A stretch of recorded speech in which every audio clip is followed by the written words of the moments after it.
충남도와 서산시가 중국 선전시에서 오지엔 대산전력 대표이사와 1억 불의 투자 협약을 체결했는데요. 이번 투자는 투자 금액 외에도 향후 생산 유발 및 부가가치 창출의 효과가 대규모라는 점이 주목됩니다.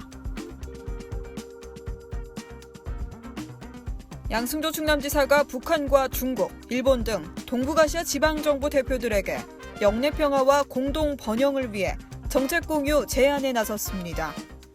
지역 간 교류와 협력, 평화와 안전 등 동북아 지방정부 간 우호관계 증진을 위해 처음으로 마련했습니다.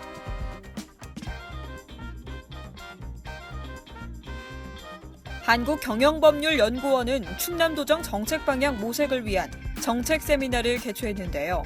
정책 세미나를 통해 도가 가야 할 방향과 좋은 정책을 제시했습니다.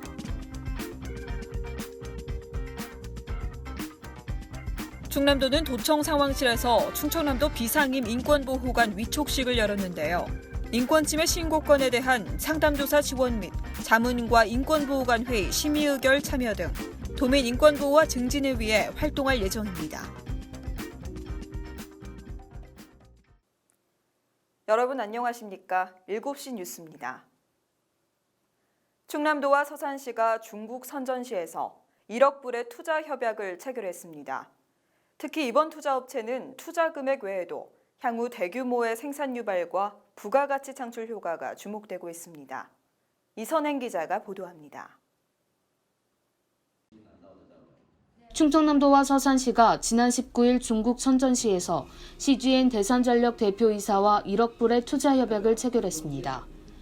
CGN 대산전력은 중국 핵전집단공사가 대주주인 신재생 에너지 발전과 가스복합 발전 전문 전력회사로 이번 협약은 지난 2015년 1단계 9억 불 투자 협약에 이어 부지 면적 증가와 발전소 설비 용량 증가에 따른 두 번째 투자 유치입니다. 또한 대산공단 지역의 전력 수급난을 해소하고 향후 대산 첨단화학 특화단지 신규 조성 및 동단지 내 대규모 신규 투자를 가능하기 위해 고분군투한 결과로 의미 있는 투자입니다. 특히 CGNPC의 이번 투자는 투자 금액 외에도 향후 생산 유발 효과 및 부가가치 창출의 효과도 대규모라는 점에서 더욱 기대가 되고 있습니다. 대산공단 지역 입주 기업들도 일본의 화이트리스트 배제에 따른 기업의 어려운 여건 속에서 전력 수급난을 해소하기 위한 외자 유치라며 환영하는 분위기입니다. 서산시는 지난 4월에도 프랑스 토탈사와 MOU를 체결하고 5억 달러 투자 유치를 이끌어내면서 외자 유치에 눈에 띄는 성과를 내는 기초자치단체로 주목받고 있습니다. 한편 CGN 대산전력에서는 지난 5월 발전소 인근 마을의 민간 6가구에 대해 이주를 지원함으로써 지역 주민과의 상생을 위해서 최선을 다하고 있습니다. 복지TV 뉴스 이선행입니다. 중국을 방문 중인 양승조 지사가 동북아 지방협력회에 참석해 동북아시아 공동 번영을 위한 정책 공유를 제안했습니다. 성민주 기자의 보도입니다. 양승조 충남도지사가 북한과 중국, 일본 등 동북아시아 지방정부 대표들에게 영내 평화와 공동번영을 위해 정책 공유를 제안하고 나섰습니다. 외자 유치와 지방외교 확대 등을 위해 중국을 방문 중인 양승조 지사는 지난 22일 지린성 창춘 샹그릴라 호텔에서 열린 동북아 지방협력 원탁회의에 참석하고 주제 발표를 가졌습니다. 이번 회의는 중국인민대외우호협회와 동북아 지방정부연합회와 지린성 인민정부가 동북아 지역 간 교류 협력과 평화와 안정, 번영, 발전, 동북아 지방정부 간 우호관계 증진 등을 위해 처음으로 마련했습니다. 양승조 지사는 충남도의 경험과 비전을 동북아 지방정부들과 나누고 싶고 충남도와 같이 어려움을 경험하고 이를 극복했던 동북아 지방정부로부터 그 해법과 지혜를 배우고자 한다고 말했습니다.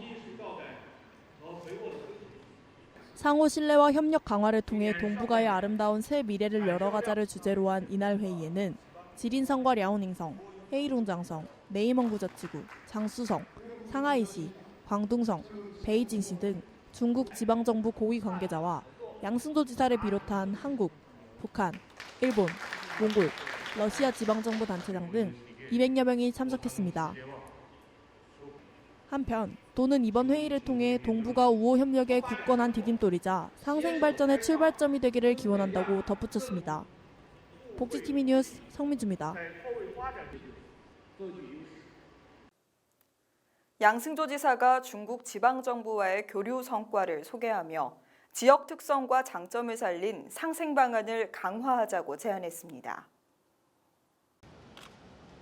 양승조 충남도지사는 지난 20일 중국 랴오닝성에서 탕위진 성장 접견을 가졌습니다. 양승조 지사는 중국 지방정부와의 교류 성과를 소개하며 지방정부 간 교류는 각 지역의 특성과 장점을 살려 상생과 번영의 토대를 더욱 넓혀준다고 전했습니다. 이날 양 지사는 성산하시 지역과 충남 시군과의 교류 강화, 도랴오닝성 간 화물 및 여객선 취향에 대한 관심과 협조, 중국 지방정부 교류회의와 유교 포럼 등 도내 국제행사 적극 참여와 경제교류 및 관광교류 확대 등을 제안했습니다. 양승조 지사는 중국의 1대1로 정책이 성공적으로 추진되고 남북 간의 평화기조와 연계한 한반도 신경제 지도 구상 등이 현실화되면 랴오닝성을 중심으로 한 동북 3성의 한국과의 교류는 새로운 전기를 맞게 될 것이라고 말했습니다. 또한 도와 랴오닝성이 협력과 번영의 공동 목표를 지속적으로 교류해 나아가자고 전했습니다. 충남도는 고령화 시대를 맞아 3대 위기 극복을 위한 정책들을 마련하고 있는데요. 충남도정의 정책 방향을 모색하고 주민들의 참여 확대를 위해 정책 세미나를 개최했습니다. 이 소식을 박병철 기자가 전합니다. 한국경영법률연구원은 지난 26일 충남도청 5층 회의실에서 충남도정 정책 방향 모색을 위한 정책 세미나를 개최했습니다. 단국대학교 정책경영대학원 특수법무학과 가국일주임 교수의 사회로 백석대학교 나달숙 교수의 충남도 조례의 미래 현황과 과제와 아이스크림 미디어, 곽덕은 부회장의 미래교육 환경의 변화, 레메셀 조도현 이사의 환경과 수질 개선, 단국대학교 법과대학 양만식 학장의 한일 대응과 미래란 주제 발표와 토론을 진행했습니다. 양승조 도지사는 한국경영법률연구원에서 주관하는 충남도정 정책방향 모색을 위한 정책 세미나는 매우 의미 있는 행사라며 충남도는 고령화 시대를 맞아 양극화 문제와 저출산 문제를 극복하기 위한 정책을 많이 반영하고 있다고 전했습니다. 또한 오늘 정책 세미나를 통해 충남도가 가해야 할 방향과 정책 제시에 감사를 전하며 앞으로도 지역균형 발전과 지역 주민의 참여 확대로 살기 좋은 충남 건설을 위해 최선을 다하겠다고 말했습니다. 한편 이날 정책 세미나에는 전국 매일신문 한상규 충남본부장을 비롯한 임덕순 단국대 교수, 이종호 중앙선관위 조사과장, 고학부 단국대 초빙 교수, 송호택 변호사, 윤치원 충남경찰청 조사계장 등이 토론에 참석하였으며 단국대학교 대학원 동문 및 도청 정책보좌관 등이 배석해 정책 제안을 참관했습니다. 복지TV 뉴스 박병철입니다. 충남도는 랴오닝성과 지난해부터 자매결연 협정을 체결하며 우호교류에서 관계를 격상했는데요. 도와 랴오닝성은 올해 경제와 관광, 농업 분야 등 총 30회에 걸쳐 상호 방문하며 교류 협력 확대를 약속했습니다. 성민주 기자가 보도합니다.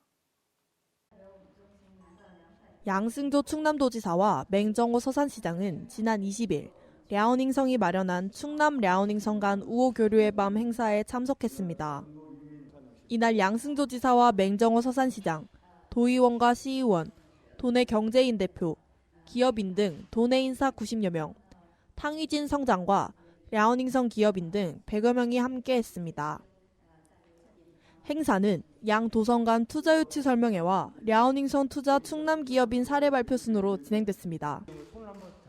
특히 경제통상실 사무청과 저출산보건복지실 민정청, 충남연구원 사회과학원, 충남경제진흥원 중국국제무역촉진위원회, 중소기업연합회 공상업연합회 등이 MOU를 잇따라 체결하며 양 도성 간 교류 협력 확대를 약속했습니다. 양승조 지사는 랴오닝성은 한반도와 인접한 중국 동북 진흥 전략의 거점이자 핵심지이며 동북 지역과 베이징, 텐진 등 대도시를 연결하는 통로라고 전했습니다. 랴오닝성은 특히 중국 공업이 태동한 지역으로 중화학공업 중심의 산업화를 통해 중국 내 기계, 석유화, 장비 제조, 조선 등의 산업을 선도하고 있으며 2000년대부터는 중국 IT 신흥기지로 급부상하고 있습니다. 한편 도는 랴오닝성과 지난 2010년 11월 우호교류 협력을 체결하고 지난 11월 자매결연 협정을 체결하며 관계를 격상했습니다. 복지TV 뉴스 성민주입니다. 충남교육청은 충남직업계고 재구조화 추진 3개년 계획에 따라 내년부터 3년간 344억 원을 투입해 관행과 한계를 뛰어넘는 재구조화를 추진한다고 밝혔습니다. 보도에 박병철 기자입니다. 충청남도 교육청은 지난 20일 기자 브리핑을 통해 미래산업과 지역전략산업을 연계한 학과 개편과 교수요원 확보, 해외 취업과 창업 역량 강화를 통해 직업계고의 취업 경쟁률을 높이고 인식을 제고하겠다고 밝혔습니다. 김지철 충남교육감은 충남 직업계고 재구조화 추진 3개년 계획에 따라 내년부터 3년간 344억 원을 투입한다며 직업계고가 사회 진출에 탄탄한 교두보가 될 수 있도록 관행과 한계를 뛰어넘는 재구조화를 추진하겠다고 말했습니다. 충남 직업계고 재구조화 추진 3개년 계획은 학과 개편, 학생 취업, 창업 역량 제고, 학생 실습 시 촘촘한 안전망 구축, 직업계고 지역인재 육성 지원 체제 마련, 직업계고 바로 알기를 통한 인식 개선 등 5대 영역의 12개 추진 과제를 포함하고 있으며 올해 예산을 확보해 2020년 1월부터 시행됩니다. 먼저 22개 직업계고에서 충남의 주력 산업, 미래 신산업, 정부 특성화 사업 등과 연계한 전체적 학과 개편을 추진합니다. 현재 충남의 주력 산업은 전자부품, 화학산업, 자동차, 1차 금속, 석유 정제품 등이며 미래 신사업, 정부 특성화 사업은 인공지능, 사물인터넷, K-팝, 드론, 바이오식 의학 등이며 신입생 모집이 어려운 학교를 우선적으로 학과를 개편해 학교 경쟁력을 강화할 생각입니다. 또한 학생들이 자기 지역의 폐교를 창업 공간으로 활용할 수 있도록 하는 방안까지 포함되어 있습니다. 한편 충남교육청은 이번 계획이 학교 현장에 안착될 수 있도록 학교장, 충남인적자원개발위원회, 유관기관 관계자 등이 참석한 가운데 보고회를 갖고 2020년 2월까지 학교 특성에 맞는 발전 계획을 수립해 앞으로 3년 동안 추진하게 됩니다. 복지TV 뉴스 박병철입니다. 맥키스 컴퍼니가 충남의 지역인재 육성과 지역 발전을 위한 재단 장학 사업에 적극 동참하는데요. 이번 업무 협약을 통해 매년 1,000만 원씩 1년 동안 총 1억 원의 장학금을 지원하게 됩니다. 이선행 기자의 보도입니다. 향토 주류업체인 맥키스 컴퍼니가 지난 26일 충남도를 방문해 충남인재 육성재단에 장학기금 1억 원을 기탁했습니다. 이 기금은 맥키스 컴퍼니의 주력 상품인 소주 이재우린이 한 병당 5원씩 적립해 지원되는 지역사랑 장학금으로 양 단체는 업무 협약을 통해 매년 1,000만 원씩 향후 10년간 총 1억 원의 장학금을 지원하게 됩니다. 맥키스 컴퍼니 조웅래 회장은 이번 기탁을 통해 지역 인재를 지속적으로 발견하고 충남도가 인재를 통한 지역 발전을 이룰 수 있도록 재단 장학 사업에 적극 동참하겠다고 밝혔습니다. 이에 양승조 지사는 이번 맥키스 컴퍼니의 기부가 지역 학생들의 미래 인재로서 도약을 도울 수 있기를 바란다며 재단에서는 운영하는 많은 사업들이 지역 청년들에게 현실적인 도움이 될 수 있도록 더욱 고민하고 힘쓰겠다고 전했습니다. 복지TV 뉴스 이선행입니다. 도가 인권 침해와 차별의 조사 전문성 강화를 위해 비상임 인권보호관 분야별 전문가 5명을 위촉했습니다. 충청남도는 지난 27일 도청 상황실에서 충청남도 비상임 인권보호관 위촉식을 열고 제1차 회의를 실시했습니다. 양승조 충남도지사와 비상임 인권보호관 등 10여 명이 참석한 가운데 연 이번 행사는 인권상담조사 교육과 위촉장 수여 제1차 인권보호관 회의 순으로 진행됐습니다. 이날 도는 노동과 장애인, 이주민 여성 법률 등 각 분야 전문가 5명을 충청남도 비상임 인권보호관으로 위촉했으며 제1차 회의를 통해 인권보호관 회의 운영 방안 등을 논의했습니다.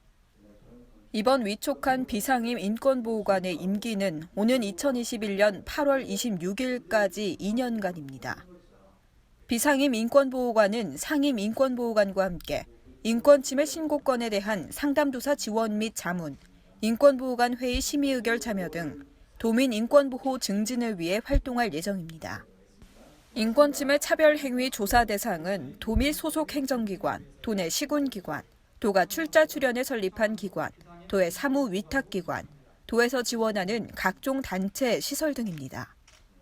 인권보호관은 도민이 인권침해 구제 신청을 하면 독립적으로 조사해 인권침해 차별 여부를 판단하고 조사 결과를 도민과 해당 기관 단체에 공문으로 발송합니다.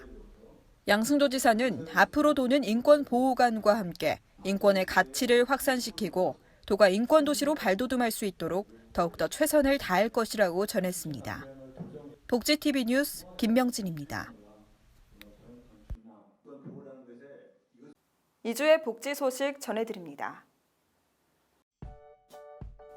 전력거래소와 한국정보화진흥원 107 손말이음센터는 지난 2일부터 청각언어장애인 대상 수어통역 상담 서비스를 개시했습니다. 수어통역 상담 서비스는 청각언어장애가 있는 신재생 사업자 또는 창업희망자가 107 손말이음센터의 영상통화 또는 스마트폰 앱을 이용해 수어통역 중개사와 의사소통하고 중개사는 전력거래소 고객지원센터에 중개받은 내용을 전달하는 방식인데요. 이 서비스는 스마트폰 영상통화, 특수번호 107을 이용하거나 스마트폰 앱스토어에서 손말이음센터 어플을 설치하면 누구나 이용할 수 있으며 해당 어플의 영상통화 이용 시 발생하는 모바일 데이터 비용은 무료로 제공하고 있습니다. 한국도시가스협회와 사단법인 그린라이트는 장애인 기관을 대상으로 11월 도시가스 민들레카 가을 나들이를 지원합니다. 이번 행사는 11월에 진행되는 최대 3박 4일의 여행 지원 프로그램인데요. 총 7개 기관을 선정해 민들레카 차량 1대 무상 임대와 유류 완충, 여행 경비 32만 원을 제공할 예정입니다. 신청 기간은 오는 25일까지며 신청 방법은 민들레카 누리집에서 행선지와 인원, 사연을 적어 올리면 됩니다. 한국노인인력개발원은 한국예탁결제원과 협력해 부산 지역 만 60세 이상을 대상으로 박물관 도슨트를 실시한다고 밝혔습니다. 도슨트의 주요 업무는 박물관 관람객들을 대상으로 전시물과 작가에 대한 설명을 제공하고 전시물 해설이나 관람객 인솔, 교육 프로그램 진행 보조 등 문화행사의 전반적인 지원을 돕는데요. 주요 활동처는 부산 영화체험박물관과 동아대학교, 석당박물관, 부산 현대미술관 등이며 총 16명을 선발해 6개 박물관 등에서 활동할 예정입니다. 실로암 시각장애인 복지관은 오늘부터 8일까지 3일간 2019 장애인 문화예술축제 A+ 페스티벌에서 베리어 프리 촉각명화전 더 가까이를 진행합니다. 이번 전시는 앙리 마티스의 뮤직, 뭉크의 절규, 이중섭의 물고기와 노는 새아이 외 몬드리안 작품 등 총 7점의 촉각 명화를 전시할 예정인데요. 전시와 관련된 문의사항은 실로암 시각장애인 복지관이나 한국장애인 문화예술단체 총연합회로 문의하시면 됩니다. 충청북도 장애인 종합복지관은 충북 도내장애인과 비장애인을 대상으로 2019 충북 장애인 생활체육 어울림 보치아 대회를 오는 17일 청주시 장애인 스포츠센터에서 연다고 밝혔습니다.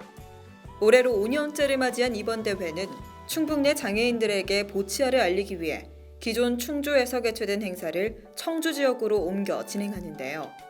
자세한 사항은 충청북도 장애인 종합복지관으로 문의하시면 됩니다.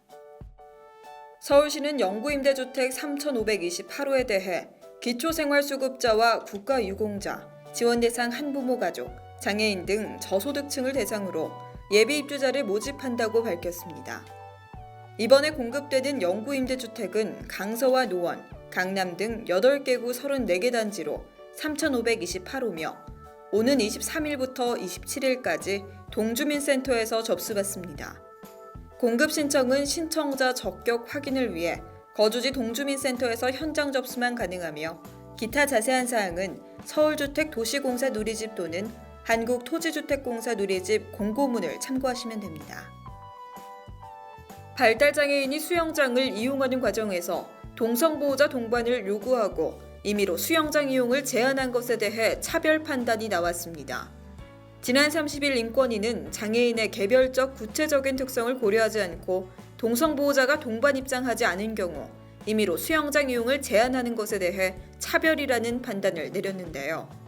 피진정체육센터는 돌발 행동에 따른 안전 문제 및 분쟁 발생 가능성과 인력 부족 문제로 입장을 제한했다고 답했습니다.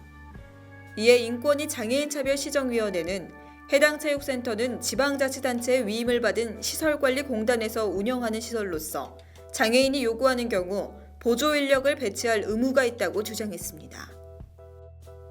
한국소비자원은 지난 1일부터 매월 한국시각장애인 복지재단을 통해 전국 시각장애인에게 소비자 정보를 제공합니다. 시각장애인은 물품과 서비스를 구매할 때 필요한 정보를 확인하기 어려워 소비 생활에 큰 불편을 겪을 수 있는데요.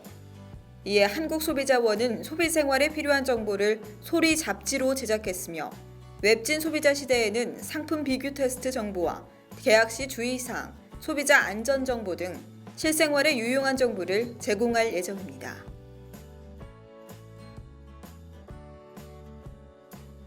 벌써 민족 대명절인 추석이 일주일 앞으로 다가왔습니다. 특히 긴 연휴에는 장거리 이동과 과식, 각종 사건 사고로 병원을 찾는 분들이 많을 텐데요. 이때 119와 120에 전화하면 동네 병원과 약국 정보를 쉽게 알 수 있다고 합니다. 또한 명절에는 항공과 택배, 상품권을 이용하실 때 소비자 피해가 많이 발생하니까요. 구입하실 때에는 유효기관과 판매처를 꼼꼼하게 확인하셔야겠습니다. 다가오는 한가위 소중한 분들과 함께 건강하고 풍요로운 시간 보내시기 바랍니다. 7시 뉴스를 마칩니다. 시청해주신 여러분 고맙습니다.